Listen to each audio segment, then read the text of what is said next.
لو في علاقاتك الشخص اللي معاك كان بيفهمك غلط وانت بتحاول تفهمه ومش فاهمك، تحاول تفهمه ومش فاهمك، فتحاول تاني وتالت ورابع، فهنا محتاج تقف وتاخد نفسك علشان الحاجات دي مش بتحصل لك، لا هي بتحصل علشان.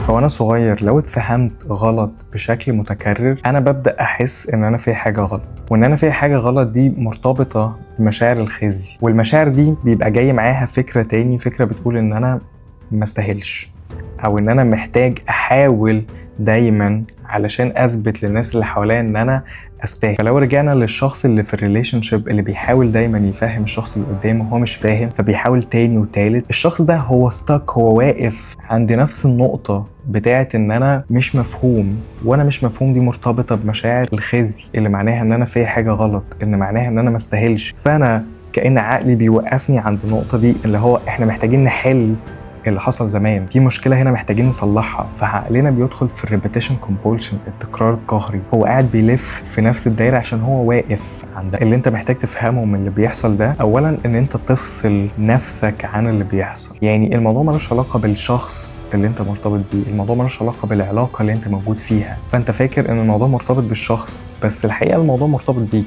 ان انت محتاج تفهم ليه ده بيحصل. وليه ده بيحصل؟ هو بيحصل عشان يقولك ان انت فكرة ان انت تستاهل هي مش هتيجي من بره، انت هتفضل تحاول تاني وتالت ورابع. العالم بتجيب لك نفس العلاقات عشان يقولك ان فكرة الاستحقاق هي ما بتجيش من بره، وانت برضو بتحاول تكمل ان انت عايز تفهم الناس اللي حواليك، عايزهم يفهموك، عايزهم يشوفوك عشان تحس ان انت اخيرا متشاف، اخيرا تستاهل.